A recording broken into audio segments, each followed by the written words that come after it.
have so much winning if I get elected that you may get bored with winning. Your Voice Radio. Your Voice Radio. I humbly and gratefully accept your nomination for the presidency of the United States. We will have so much winning if I get elected that you may get bored with winning. Who work hard but no longer have a voice. I am your voice. And gratefully accept your nomination for the presidency of the United States. We will have so much winning if I get elected that you may get bored with winning. Who work hard but no longer have a voice. Bill Mitchell here with Your Voice Radio. Welcome to our show this evening. It is Monday, February 6th, 2002. I'm barely getting used to writing 2017 on stuff, and we're already a month into it. Just remarkable. Well, time flies when you're having fun. We're definitely having fun. Welcome, everybody. It is on rsbn.TV. We are a new show on that station, and we just started last week. At the beginning of the week, I think our show had about 2,000 or 2,500 plays, and by the end of the week, we were up to almost 8,000 plays. So thank you. We appreciate that. And we hope that that's from you telling your friends if you like the show. People ask me to describe Your Voice Radio, and I say it's smart, fun radio. You're going to learn something. You're going to have a good time. You're going to laugh occasionally. And if you're feeling down or depressed by the media, because, that's their job, to bum you out, okay? If you're feeling down or depressed by the media, you're going to come on the show and you're going to go away feeling better, encouraged, and more hopeful about the pathway forward. One of the best parts of this show is my co-host. And tonight, I have the intrepid Carrie Kellerman from Dallas, Texas. She is the brains of this operation. We always have her on for the smart commentary. Carrie, how are you? I'm doing great. Super Bowl was awesome last night, so still celebrating. Super Bowl was awesome. Yeah, amazing. We also have Brian Hassine. He is with magaring.com in California. There are actually Trump supporters and Republicans in California. A lot of them, actually. Just unfortunately, too many crazy liberals, too. But he's holding up the banner out there for Trump. We really appreciate him. He's been on the show many times, and he is the proprietor of the company that has created the fantastic I call them Trump championship rings. I think I've got mine on right here. You can see it there. It's right there. There you go. Yay. I think Tom Brady needs one of those. Yeah, I was just thinking that today, actually. They're great. Everywhere I go, I get a compliment on that. They go, "What is that for? That's an amazing ring." And I said, "Well, that we won the election. We work with Donald Trump in social media, and we won the election, so it's sort of a championship ring for them." And they're like, "Oh, that's so cool." And I meet so many people here in North Carolina that liked Trump and supported Trump. So, it's interesting. But I had a interview with Tokyo Broadcasting System this past week, and it was so unusual because they called me and they said, "Yes, this is Tokyo Broadcasting System. We're coming to America and we'd like to interview you." I'm like, "What, in a month or so?" And they're like, "No, tomorrow." "Are you calling me from the plane on the way from Tokyo?" And they're like, "Yeah, we'd like to interview you and talk to you about, Donald Trump." And my first reaction was, "How do you even know I exist?" And they're like, "Oh, it's, social media and all this stuff." So they came out, and it was really an interesting experience. We walked all over downtown Charlotte, and they took videos of me, and I'm thinking, man, I lost about 10 pounds of my election weight. I gotten all fat, not fat, but fatter during the election from sitting around and tweeting and doing radio shows and not exercising enough. So I had dropped that weight, and I'm like, I sure hope I don't look like a beach whale walking around here in this video. Well, the Japanese people will be like, Japanese "Oh, guys he's are so real big." little too. Yeah, he's so big. It's like, fat American, look, too much money. You've gone international. International, yes, in Japan. I have either a new hero or a new villain over there. I'm not sure how it went over, but It was They really love interesting. us. It was an interesting interview because I had the one producer of the show would ask me the questions that I answer the questions. She'd write things down, and then after about 5 minutes, she'd go like this, hold on, and then she would explain to the director what I said because he didn't speak in English, and you write things down in Japanese, and they'd speak back and forth in Japanese. I had absolutely no idea what they were talking about. They're probably They were saying, making fun of "Man, this American's an idiot." No, they probably weren't saying that. Hopefully. Yeah, so I don't know. But it went well, and it was kind of fun. But the reason I told that story is that we were looking for some commentary of people on the street. People in the South are Southern. No, it's not Southern. God. People in the South...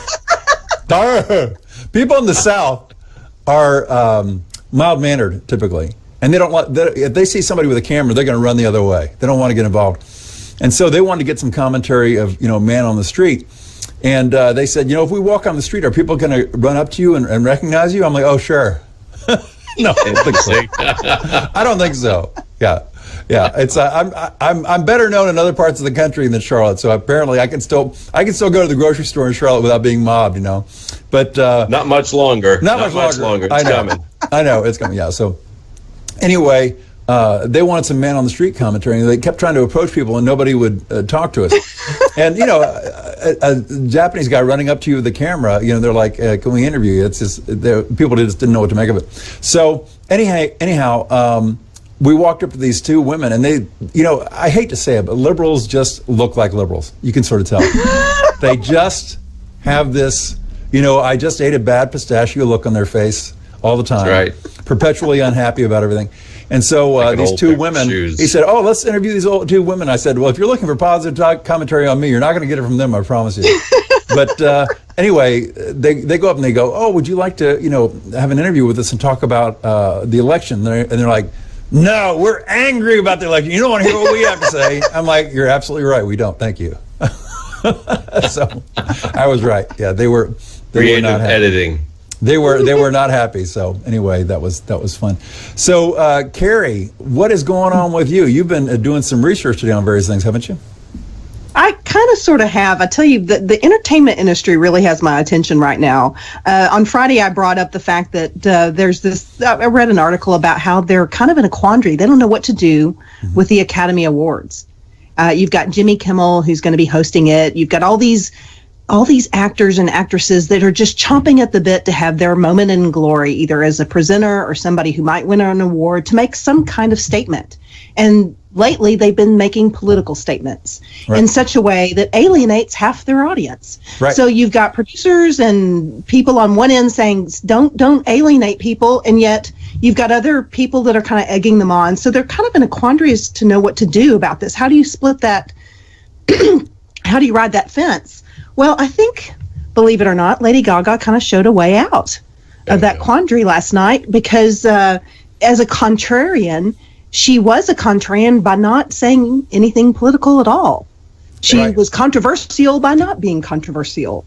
And she just entertained. She did what she does. She's a singer, she's a performer, an entertainer, and that's what she did. And she left pretty much any kind of commentary on anything political out of it. Yeah. And it was a nice show. surprise. I thought it was a very good nice show. surprise. Yeah. So I will give her props for that, but I will also say to Hollywood and entertainers, pay attention to what she did, because a couple years ago, Beyonce made a very political statement with her halftime show. She, and she reaped the repercussions of that. Yeah. There were people that were boycotting her show. There were policemen who would, make. I mean, it was not a good decision on her behalf. Lady Gaga resisted the temptation, and there you go, Hollywood.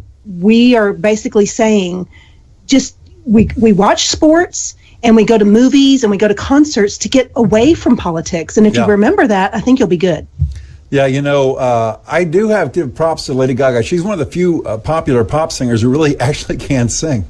A lot of them, it's all in the mix and that sort of thing. If you've ever heard a live audio feed from some of these concerts, it's like, wow, that's really bad. But I'm telling you what, I also admire the fact that she dove off that roof. If that was me diving off that roof, I would have had to have an immediate wardrobe change once I hit the ground in my shorts,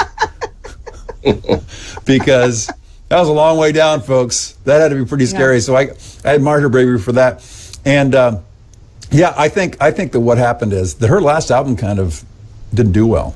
And I think that her people probably said, you know what, unless you want to have 72,000 people booing you, you better keep your damn mouth shut about politics. And we heard they could do it because Goddell at the end sure got it, and everyone heard it. Right, so it can be done, and it can't, even if you turn those microphones off, there's only so much you can mask. Yeah. Because there was a lot of booing at Inauguration Day at Chuck Schumer and Nancy Pelosi and some of those, and some of the networks were able to kind of hide that, but not in an arena such as what went on last night. So I think it was a marketing choice on her part, because you're in Texas, folks, and you're not gonna have a happy crowd if Lady Gaga starts going all moonbat on Donald Trump. What do you think, Brian? It was a brilliant move on her part, and her performance at halftime signaled the change for that entire game.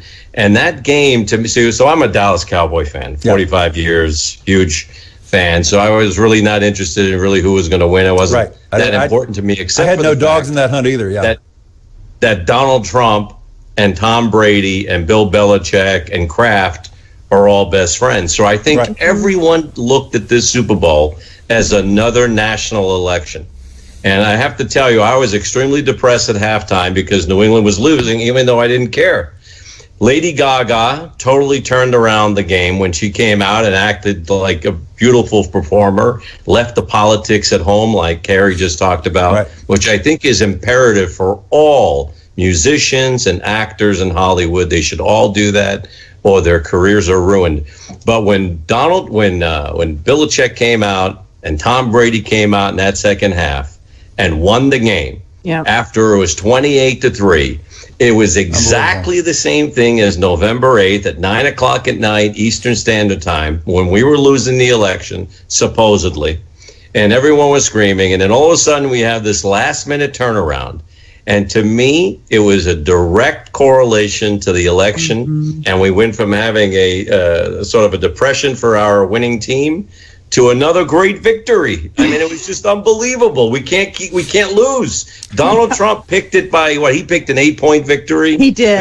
We got a 6-point victory. Yeah, Tom really Brady, 7-point because they didn't kick the extra point. Yeah.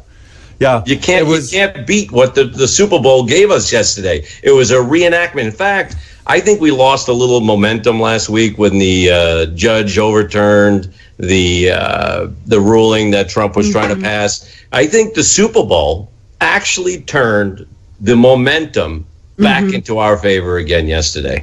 Yeah. So I think it actually was amazing. Had a political feel to it. Yeah, it was amazing. I tell you what, I feel the pain for the Atlanta Falcons fans. You know, I've been a Redskins fan for the past forever, as long as I've been alive almost.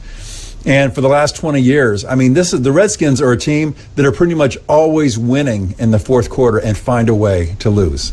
I mean, they have a book it's called Ways to Lose, and they go, I mean, everything possible.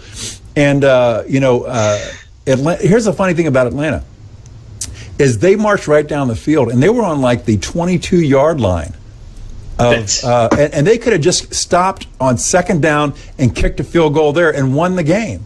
But they kept going. And what I didn't understand is, why are they falling back to pass? I would have just run it down the middle. He goes back to pass, and he gets sacked, you know. And then they get another play that gets all the yardage back, but they get a holding call. And that wasn't a sketchy holding call. I mean, he about took that guy's head off. I mean, that was a WWF takedown. And so they're all of a sudden out of field goal range. And I'm starting to think, man, this is starting to feel like destiny here. It's just a liberal playbook move right there. That was a liberal playbook when they decided to throw the ball. Yeah. That was a liberal move, and that's why they lost. And I see a direct connection to all of it. It was, I was so happy. It was just amazing. My wife and I, we didn't really care, besides the fact of Donald Trump and Bill Belichick being buddies. Mm-hmm. But when they won the game the way they did, and you connected to Donald Trump, oh my God! I'm getting tired of winning, guys. That receiver, Edelman's that receiver. His name, the guy with the beard, right? Edelman, isn't that his name?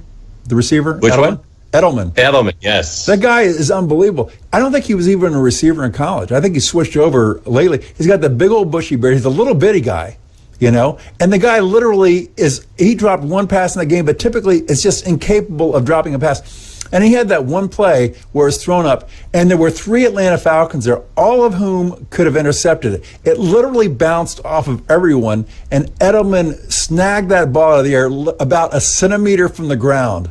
And if it wasn't for that catch, they might not have won that game. That was equivalent to the game with the Patriots before, Giants. where the Giants guy caught the ball on the top of his helmet. Tyree. Yeah, it was just like some karmic payback there or whatever. But it was I was amazed that Edelman didn't get more glory for that game, because if it wasn't for his amazing receiving, they wouldn't have won. That catch was the big catch for sure. And it was just amazing. Took us right back to 2007 when the Giants beat New England with that crazy catch. But that catch right there gave them the game, and you knew the game was over at that point. New England was going to win that game one way or the other. They had no chance. It's amazing. Remarkable. You know what, that catch was equivalent to everybody freaking out when Florida turned red, and I said, no, the panhandle isn't in yet. Just as good as that you catch. remember that? No, I'm just kidding. The Florida catch. Not really. Not really. That catch was a lot better than by the that. way? What?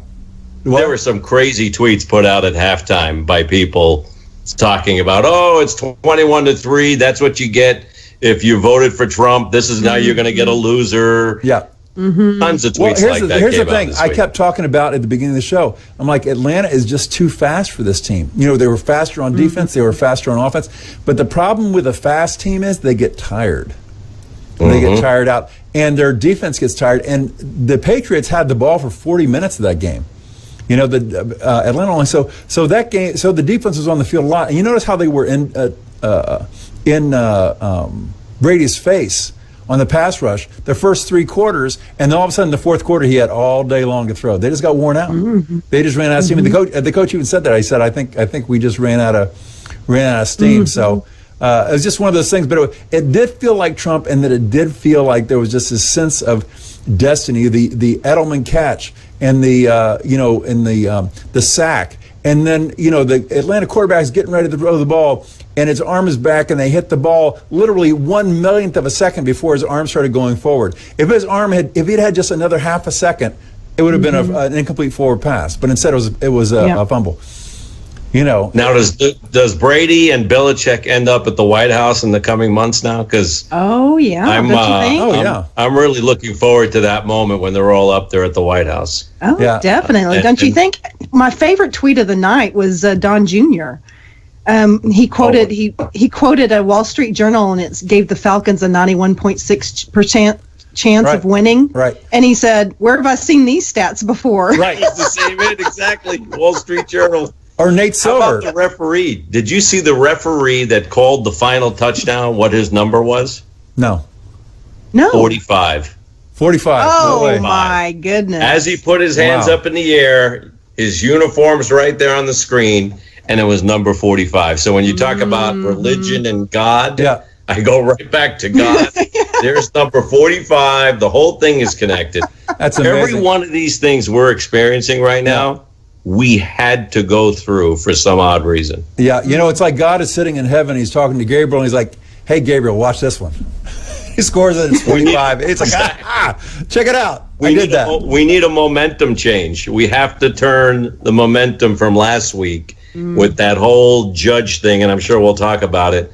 But that was sort of like a negative momentum, and now I think we just shifted it right off of that now. Yeah, well, let's talk about the judge thing real quick with the immigration order. That judge, apparently uber liberal judge, activist judge, steps in there, and, they said, well, we need these judges to keep Trump from being a king. Well, at least Trump is elected. These judges are appointed. These aren't even elected people. I do not understand our checks and balances where you can have one single judge come up with a judgment that overrules all of the American people, all of the Congress, the president, one judge, and it's not even an elected person. I don't think it was ever intended to be like that. Somebody's going to have to explain all that to me, how one single judge can have so much power. I can see an entire panel like the Supreme Court or something, but just one crazy judge. And well, careful, because Andrew Hannon was one judge in Brownsville, Texas, that stood in the way of DACA. Well, or DAPA. Here's the thing, though, and then it always gets appealed. Well, of course, the first appeal is to the Ninth Circuit Court, which is like the most liberal appeals court on the planet, and also the most. People don't realize this. The Ninth Circuit Court of Appeals is the most overturned circuit court of appeals because they're just wildly liberal. And I read an article that said that there are 4 judges on that circuit court that are getting ready to retire, and if Trump replaces those, all of a sudden the Ninth Circuit Court could become a conservative court. And then what are you going to do, Democrats? And it could get split too. I saw an article where the Ninth Circuit could get split as a court into 2 separate courts. But the other thing about this is the law is not standing on this guy's side. It's not on his side. No, it's because other presidents have done the same thing. So basically what it is it throwing sand in the gears. It's just to slow things down. They can't win this, but they can slow down what Donald Trump wants to do. And that's exactly what Andrew Hannon down in Texas did too. He slowed down what Obama was doing by letting all these people across our border, slowed it down until Donald Trump could become president and we could get this thing straightened out. Well, you can't slow it down for very long because Trump's going to be president for another 4 years. Go ahead, Brian. I know. But the 4-4 Supreme Court situation we're in now is a real catchy little thing, because they know in the Ninth Circuit Court of Appeals, if they keep the order in place and it goes to the Supreme Court, if there's a tie, it goes back to the Ninth Court of Appeals decision. So now what's going to happen is it forces the Democratic Party into further delaying the nomination of Donald Trump to the Supreme Court, his pick. So it's going to be very interesting how that plays out now, because now it almost forces the Democratic Party to delay that nomination no matter what, because they need the court to stay at 4-4 in order for this whole thing to stay the way they want it to stay. Which is bad for them in 2018. This causes a problem for them in 2018 because you have all these. Waiting 2 years. You have all these Democrat senators in we might red get states. bombed 4 times in the next 4 years. Yeah. No matter what here's the thing, and this is how you can tell you're dealing with Donald Trump, how he paints people into a corner that literally Democrats at this point, no matter what they do, they are screwed. No matter what they do. This is what you call checkmate. Checkmate is where the king is screwed no matter where he goes. He's done. That's what checkmate is. And this is what Trump does. We're this close. We're one move away. Yeah. We're one move away. Speaking of checkmate, though, so when we graded Donald Trump and we got into that whole thing with Ann Coulter today, gave him, I think, an A++ for the first 2 weeks. I kind of went with the A- thing because the way he came out with the Muslim move at this moment in time probably was a little bit of a mistake because it changed the momentum. So I'm a little interested to see how that move plays out in the coming weeks. If he would have delayed that move a few weeks out and allowed us to get the Supreme Court justice in place, then made that move. So that was a little bit more of a check game there. We were playing check and chess, I should say. And I think he didn't look 3 moves ahead on that one. So that's why I gave him an A- on the first 2 weeks, although Ann Coulter went with the A++. I don't know if you guys saw that. Well, I'll say something about that, Brian. And it also goes to the fact with this Ninth Circuit judge is that Donald Trump's eyes are seeing things that none of us are seeing, and that judge is not seeing them either. And those are those security briefings. So he's aware of threats. He's aware of breaches. He's aware of all kinds of things that you and I are not aware of, and that the judge sitting on that Ninth Circuit is not aware of either. So when you have someone who's in the executive branch, such as Donald Trump, you got to give him a little leeway and trust that his eyes are seeing things that we don't see. And that's why that's why we need the laws to grind quickly. We need to give our executive a little bit of deference here and saying he knows things that we don't. So let's the thing is, Donald Trump his response to the criticism was perfect. He made it about safety. the safety of the U.S. citizens. For our safety, we have to win this. He said that when he was walking into Mar-a-Lago this weekend. We have to win this for the safety of the American people. Right. Who can argue against that? Right. The other thing, Brian, though, too, is that no matter what he does, he's not going to be cheered or hailed by the other side. They're going to hate and criticize everything he does, so he might as well do the right thing and let the chips fall where they may. Yeah, something that, let me throw something here real quick. Something that Ann Coulter said, and I think this really goes to the point you guys are talking about, that overrides everything, is she said, Trump is finally a politician who does what he says he's going to do. So although it may not have been as elegant as possible, the way this all came out and so on and so forth, from a goodwill standpoint with his base, he scored a lot of points, because this is one of those things like, oh, he's never going to do that. And he just came in and did it. So he scored some real honesty and boldness points there. This was going to be difficult any time that you brought it out. The Democrats I go with timing. I go with timing, though. If he wouldn't have come out, we could have delayed the Muslim ban decision of that. I mean, we're not going to really call it that. He could have delayed that till the Gorsuch decision was in, till we played out the Democratic Party going against our nomination in the Supreme Court. You knew, I mean, I know we don't want to think that we knew, but we knew the Democratic Party was going to go find a court to overrule that ban and delay this whole thing and take it to the 9th district. They were playing chess with that, and they were looking ahead 2 or 3 moves. I don't think we were looking 2 or 3 moves ahead. I disagree. We might have been, Brian. We might have been, because think about it. He might have just flushed out who his opposition is with Trump this. Trump was flushing out. He made it harder, though. He made our job harder. No. Might have made it easier. Now you know where the landmines are. Gorsuch would have been put into the Supreme Court a little bit quicker. If we have the nuclear option. Well, let's see how that plays out now over the coming weeks. Yeah. That's going to be very interesting. Well, let me put it this way. Let's go with track record, okay? How many times during this campaign did Trump do something and we shook our heads like, oh, man, what was that? And then 2 months afterwards, you look back and say, wow, that was just the right thing at the right time. It turned the direction. Well, I have no doubt that it'll play out to be a great thing at the end, and we're going to win again. There's no doubt about that. But I felt the timing would have been a little bit of a delay. Oh, well. And that's my only dispute I've had in the last 2 years. It is what it is. Yeah, and nobody's going to make you happy all the time, except, of course, Your Voice Radio. We make everybody happy all the time. Other than us, it's not possible. So, and the amazing thing about Gorsuch, since we're talking about him, is that one of the biggest things that Never Trump said about Trump during the election cycle is he's not going to name an originalist to the Supreme Court. He's going to get some sort of mealy-mouthed moderate or something like that. And here he names Gorsuch, great guy. They come out praising him, and it's like Gorsuch was on his list from the beginning. And this is the thing that I notice so much in these Never Trumps in the media. They're not evaluating for actually what Trump says and what he is. They're evaluating it for what they project him to be. And instead of judging him for what he's actually done, they're judging him for what they think he's going to be. This is the whole Women's March. Here's another segue here. The Speaker of the House of Commons in England or Britain, Great Britain, just said that Donald Trump is not welcome to speak before them. You know why? Because he's a racist and a sexist.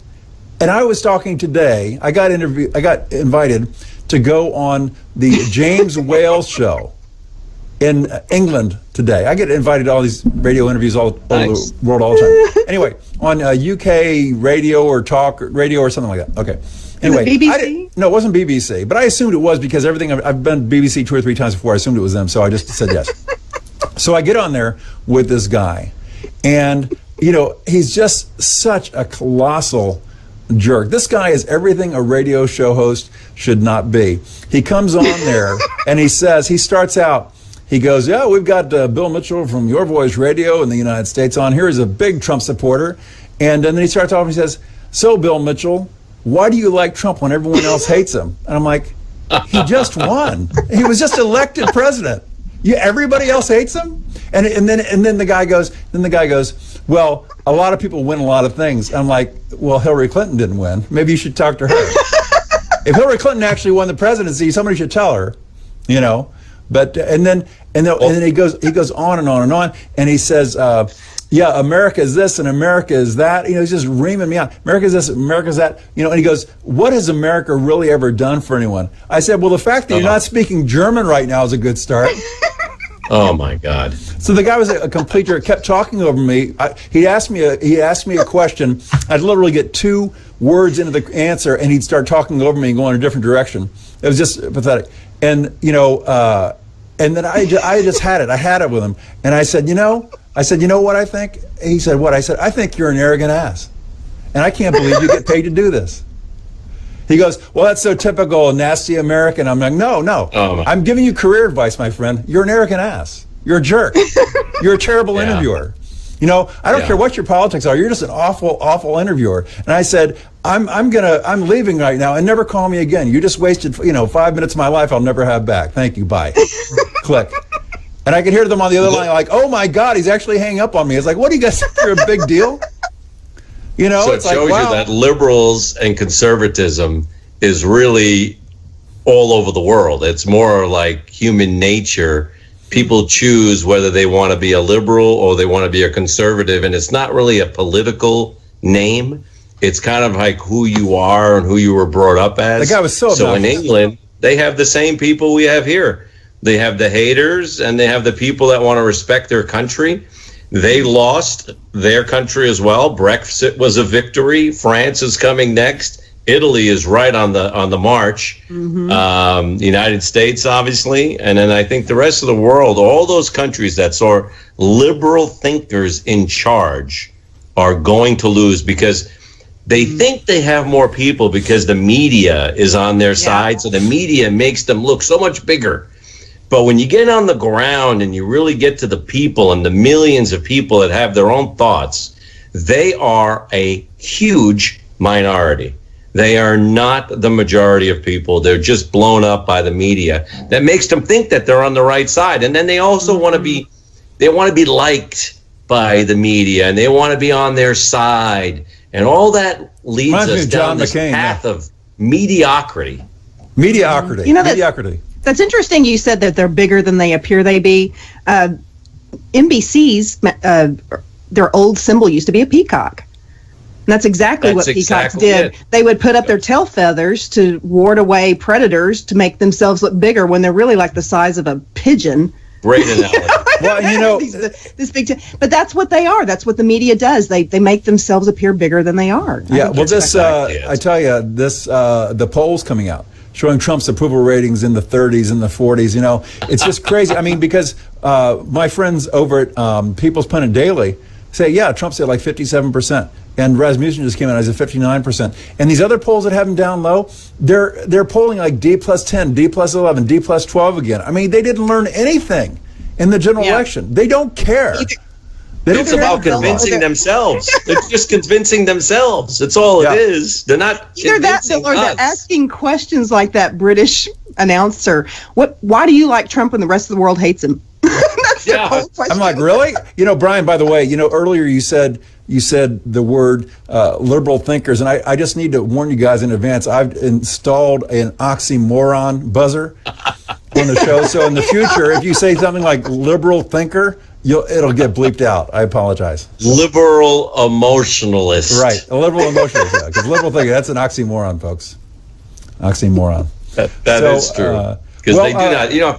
If they were really genuine people and really were looking for out the best for the country and for the American people, they would be able to sit in a room with us and we'd be able to come up to solutions to all these problems we face. But instead, we're forced into this political game of wasting time, wasting money, wasting lives. And for what?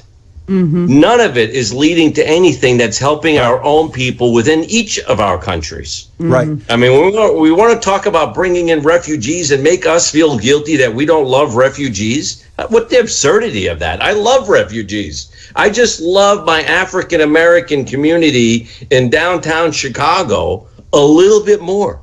Yeah. You know, and when we get that fixed, I promise you, when we get all those little cities fixed, from Baltimore to Cleveland, and we're able to take care of our own veteran people, then for God's sakes, open the doors, bring these other people in, let them learn what it's like to live an American lifestyle. I'm all for it.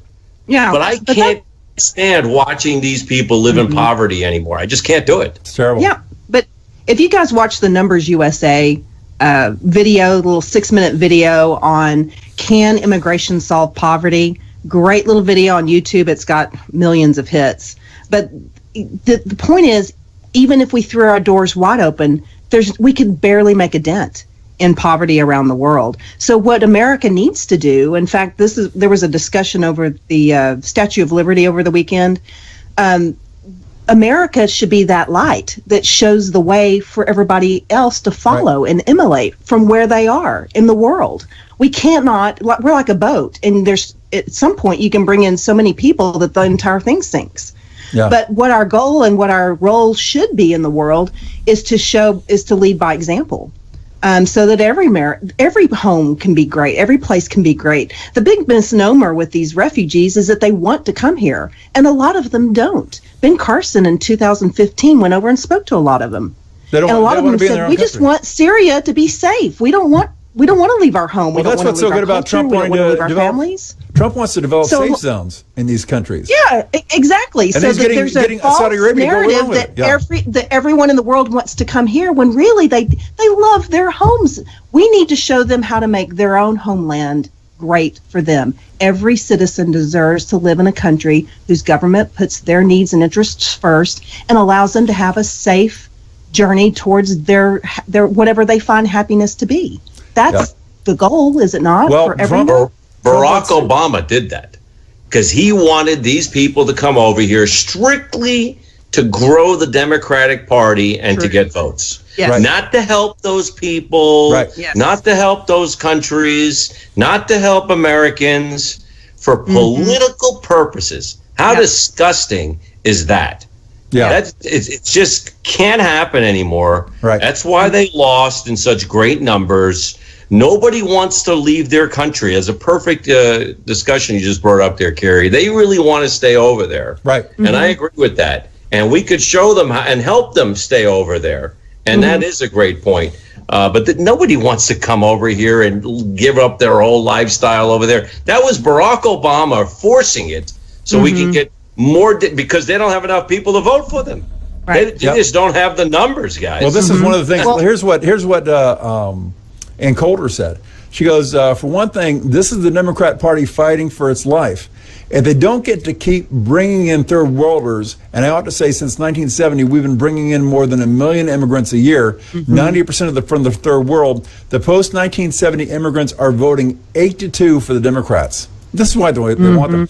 This isn't some wild speculation on my part. That is what has happened. It's what happened to your state, California. The state that gave us President Nixon and President Reagan will never elect a Republican statewide again. Soon, that will be the entire country if it doesn't stop, Coulter predicted. So, people forget that California actually voted for Nixon and voted for Reagan twice. We actually won California. California wasn't always just a slam dunk for the Democrats, but it has been the huge influx of both legal and illegal immigrants there. And these are people that are not dedicated from birth to our Constitution. These are people that don't necessarily want to acclimate to our culture and our lifestyle.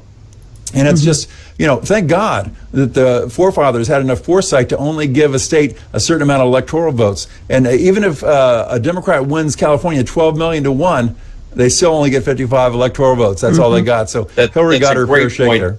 Great point, Bill, because when you force them to come here to the United States and not out of the free will, then what you end up having is people that coming over here that don't want to assimilate to the United States lifestyle and assimilate to the rules in our Constitution the way it was set up by our forefathers.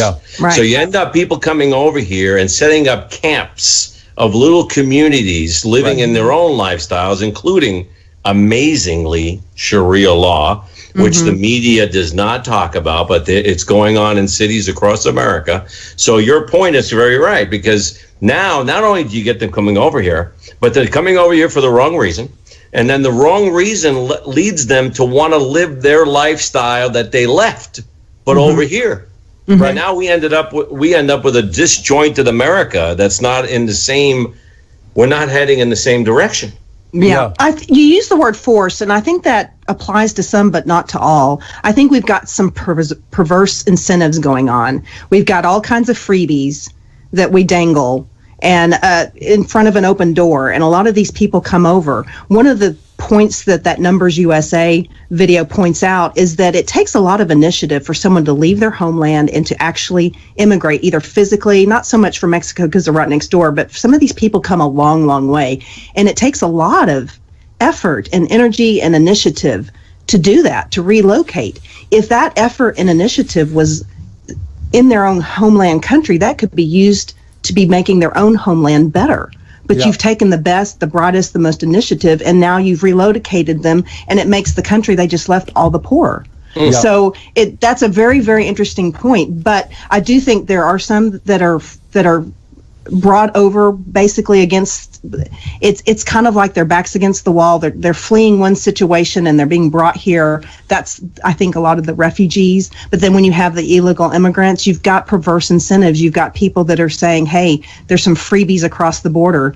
Let's go get them." In fact, Canada right now, with their Prime Minister Trudeau saying, "We welcome everybody," you watch. They're already having problems with people trying to get into Canada even today. During winter, they're trying to get into Canada. Here's the amazing thing about these refugees. So many of them are young, fighting-age men. Why aren't you staying in your country and fighting against the enemy? You know, it's crazy. But Trump wants to create these safe zones, and he's talking to the King of Saudi Arabia, and the King of Saudi Arabia has agreed, yes, we'll work with you on this. And this is one of the reasons why he wants to work on with Russia. Yes, you know, hopefully get them to agree. And here's the thing that I don't understand. You know, Bill O'Reilly gets Trump on a show last night, and it's like, you know, Putin is a murderer and a thug and all this stuff. Why can't you just say that? And I'm like, wait a minute. What person goes into negotiations trying to create common ground and starts off with, "You're a dirty murderer and a thug"? You know, and Trump said, you know, America has done some bad stuff too. And you know what, folks? We've had some policies that killed some innocent people. I'm sorry, but that's just, you know, we don't go Pollyanna here. That's just the reality of it, you know? And so they just gave up. Go ahead. Yeah, sorry. I'm just like, I don't understand what is so wrong with trying to have a good relationship with Putin unless you have a taste for World War III. Is that what you want? Yeah. Thermonuclear war? Is that what your plan is? It's some crazy. of them do. It's a big moneymaker, but there's a third. Okay, we've got some people that just want freebies. We've got some people that are trying to leave a bad situation, but you've also got a third group, and it's called the Hijra, and it's jihad via immigration. Right. That's what it is. They go and they take over. The tipping point is about 8%. If they can become 8% of that population, they can start setting up their own courts and they can take over the culture. This is what you see happening in Norway and Sweden. These countries are at that tipping point right now. Oh yeah, Sweden became the rape capital of the world with these people. And guess what Le Pen is running on? France first. Oh, for sure. And who did we get? Who were we more friends with over the last 8 years? Was it Russia or Iran? And who do we have more similarities to in lifestyle? Is it Iran or Russia? Do you think the American people would rather side with Iran, where we just gave them $150 billion? Or do you think we should side with Russia?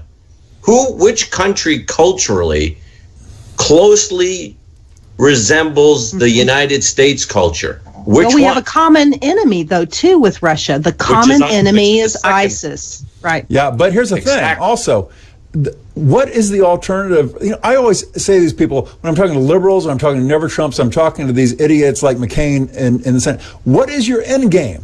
You know, what is the result? What's the final result of your policy? You know, Donald Trump is trying to play hardball with China, right? Now, if China and Russia ally together against us, he can't play hardball with China because we can't overcome both those guys. You know, I mean, there is a reasonable chance that if China and Russia attacked us together, we could lose, folks.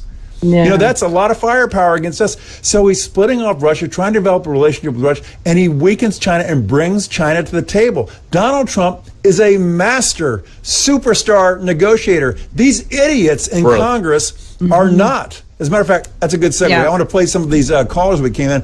I asked people to talk about Mitch McConnell. You know, Mitch McConnell went on all the Sunday talk shows and was like, oh, I don't agree with Donald Trump on this, and I don't agree with him on that. It's like, shut up, dude. God. Why do we always... The never-Trumpers kill me. They need to all be stopped. Yeah. Well, let's hear from... McCain and Graham. Let's hear from Bill. He's talking about McConnell. Hear what he has to say. Hi, Bill. Bill in Lake Forest. McConnell has to realize that if it weren't for Donald Trump, he could very well be the minority leader, not the majority leader. So I think in the end, McConnell has to respect the will of the people and go out of his way to help enact Trump's reform agenda. I wouldn't expect McConnell to be a rubber stamp, but he needs to understand that the American people sent a real clear message last November, and that involved a big endorsement of Donald Trump's policies and not the policies of McConnell and the Republican establishment. Love your show. Thanks, man. I appreciate that. We also have another comment from Doug. Let's hear what he has to say. Love your show. Love your Twitter. Just wanted to say it seems like McConnell is always trying to leverage for some kind of power to use against Trump. And now that his wife has approved, it seems that he wants to speak out. He knew all these things were coming, and it seems like him, McCain, Ryan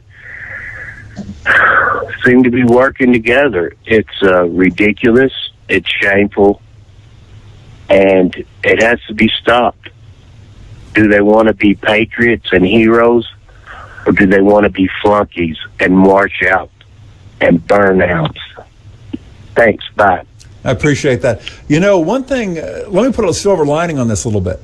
Looking at 2018 again, there is something to be said for Trump facing some resistance in Congress going into 2018, because if Congress just comes along and rubber stamps everything that Trump does, I guarantee you the Democrats for 2018 will run on the need for divided government, because it's like, oh, these guys are rubber stamping. But if he gets resistance from Congress and yet wins in the end, but puts up a fight, the Republicans say, look, we're keeping this guy in check. We're providing checks and balances. We don't agree with everything he says. And so also, when Trump announces these policies, if you want the lamppost, you ask for the moon. He's already told us he's asking for the moon on everything. I don't think he expects to get everything he wants on these things. But if he can only get 70 or 80% of what he wants, that is a huge move forward than anything we would have had under Hillary Clinton or Barack Obama. What do you think, Carrie?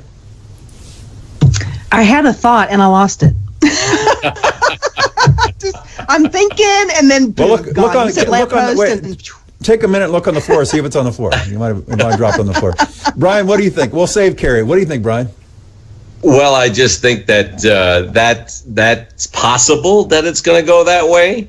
I wouldn't play it out that way if it was me, but I do know that Donald Trump is reaching for much higher than he's expecting to attain, and everything he does is a negotiation.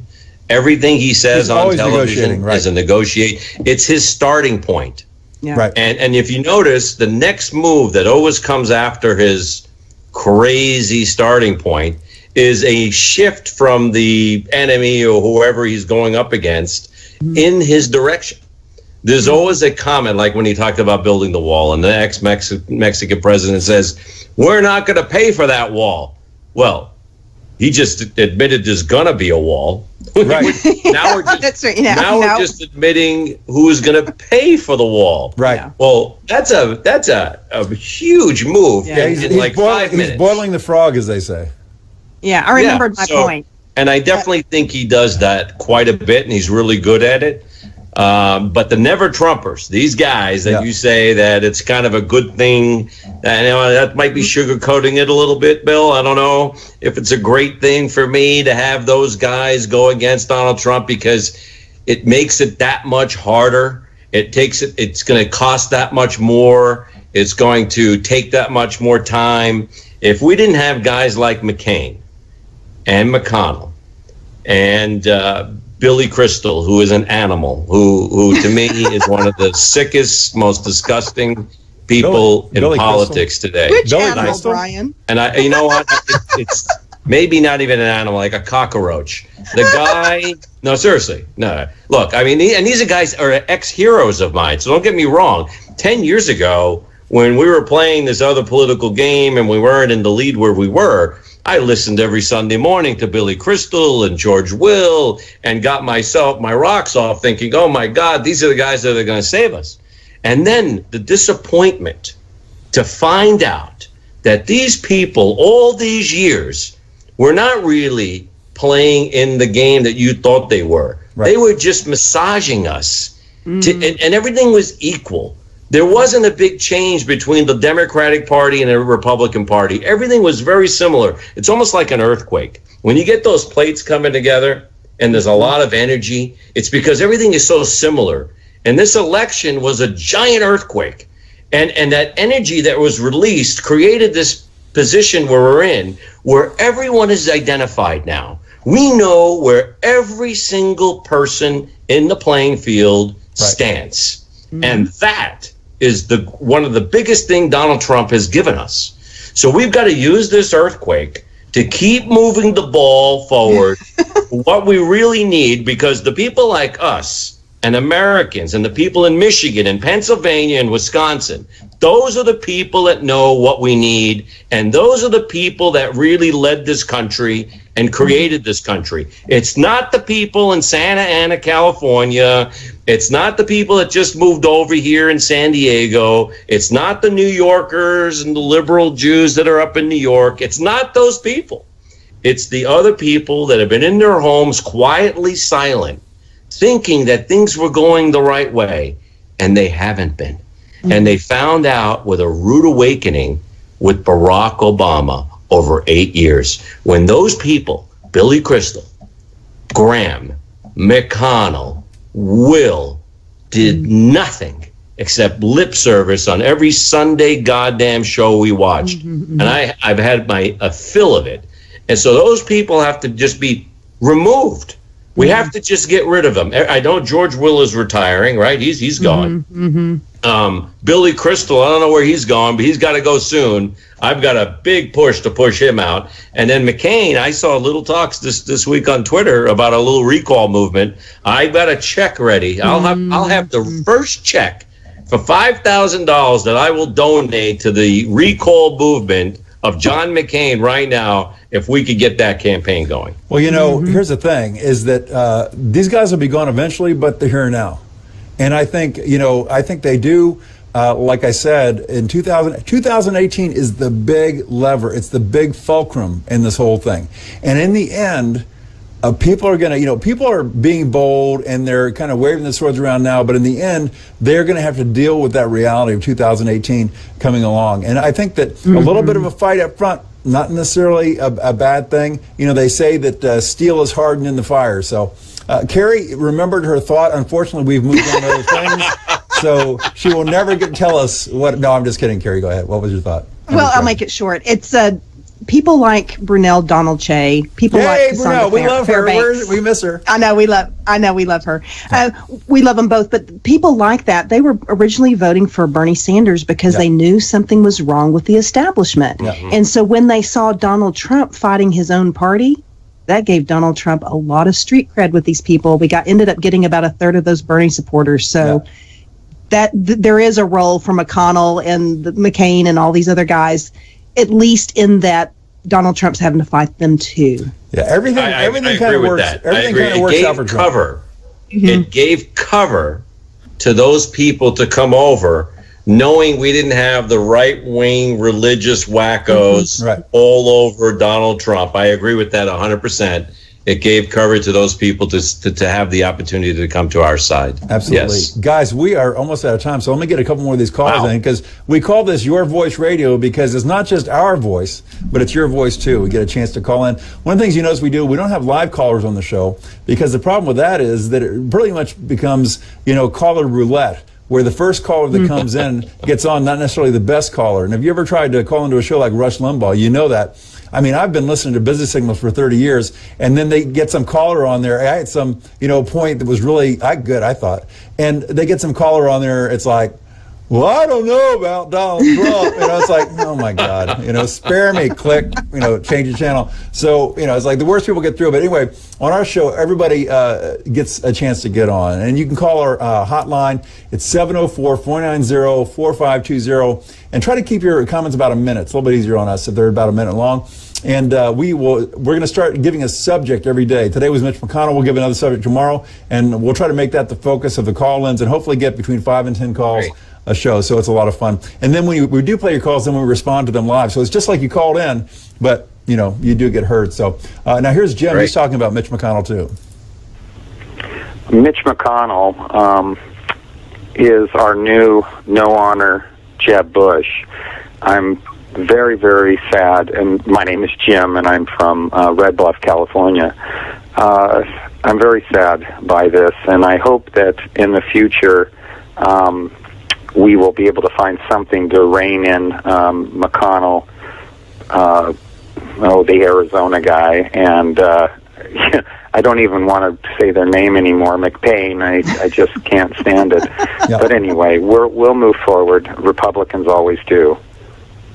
Very good. Thank you, Jim. We appreciate that. And then we have Pamela, and she says that Texas wants the wall. Let's hear what she thinks. Hi, Bill. My name's Pamela, and I'm from the Fort Worth, Dallas area, and I'm calling about Mitch McConnell and this area issue of him saying we can't find money for the border. I tell you what, every Texan I know here will personally pitch in for this border wall. And if they can find trillions of dollars for Obama to help them invade our state and try to destroy our economy and our infrastructure, I think they can find a few bucks to help us at the border, because I tell you what, the tensions are rising here in Texas. And it's really tragic because it's a wonderful state. It's a state where you can come and prosper, but it's a state that has been allowed to be invaded for 8 years under the Obama administration with absolutely no care to what's happening to the innocent taxpayers in the state. And I'm talking about rapes, crime, drugs, ranchers that live on the border that fear for their lives every day. I have my kids that were in school. They had to go to portable buildings to try and accommodate illegals that have crossed through the back door into our state. Our schools are trying to accommodate over 72 different languages of many cultures that refuse to assimilate into our culture. It's enough. We're done. We fully back Greg Abbott. We're tired of this. We've got blue-haired ladies that are locked and loaded, ready to fight for this. So I strongly suggest that the sellouts in the Republican Party remember why Donald Trump got in office and how they're next to be kicked out of office if they do not start putting the safety of American taxpayers first. I can't thank you enough for your show. It means so much to us here in Texas. It helped walk us off the ledge election night when, thank God, President Trump won. I now have hope for the first time in over a decade for our country, thanks to President Trump. So please keep fighting the good fight. We are with you 100%. God bless. Thank you, Pamela. God Boy, that was bless a great that call. caller. That Thank was a great you, Pamela. Call. Really, That really caller do appreciate it. nailed it. Fantastic. Really nailed it. Very good call. That's why we love everybody call in. Once again, the hotline 704-490-4520. Well, folks, fastest hour in radio. Zip by already. We wanted to say thanks again to RSBN TV for hosting us. We're on Monday through Friday at 7 p.m. Eastern Time. And of course, if you missed the show live, you can always stream it pretty much any time after that. And our last Friday show had almost 8,000 plays, and that was up from 2,000 plays, I believe, on our first day. So thank you. Whoever's telling their friends about us and they're coming, we really do appreciate it. We hope that you're enjoying the show. This is not like every other show out there. It's a lot more fun. There's never a break. It's just bam, bam, bam. Lots of information, lots of good input. And we don't always all completely agree about everything, and that's good because we have some good debate here. And that's what we have Brian on. He's got a good mind. And he's got strong. He is strong in his opinions, my son. He's very good. So I need 5 more minutes, by the way, but that's okay. Well, that's okay. We're out of time. We're out of time. But folks, I have just been able to acquire my press credentials for CPAC, and I've through some of my networking, will be able to actually broadcast from the floor of CPAC on the 23rd and the 24th, which should be fantastic. This will be for Your Voice Radio. We'll run the show to look a lot like this, maybe not the flag behind me, but look a lot like this, only I will actually be at CPAC. Now, of course, these trips aren't free, and if you want to support us, you can go to GoFundMe.com /Your Voice Radio CPAC 2017. That's GoFundMe.com /Your Voice Radio CPAC 2017. And you can donate there. People were very generous with us, helping us go to the inauguration. And we'd appreciate if you'd help us out with this as well. So have a great evening. Carrie, how can people follow you on Twitter? I'm at Kellerman Carey, KELEMENCARI. Okay, great. And Brian, how can people follow you on Twitter? I'm at Brian Hassine, HASSINE. Very good. And Brian, how can people find your awesome Trump rings that they can purchase? Oh, okay, that's thank you for that, Bill. So you can go to magaring.com, and we have a whole entire selection of rings there, going from $150 up to $3,000. And again, the main point of that ring was to unite everybody, just like the Super Bowl yesterday. Everybody gets a ring in the organization when you win a Super Bowl. Yeah. November 8th was a Super Bowl. We all wore number 45. That was what our jersey was on the back of our jerseys.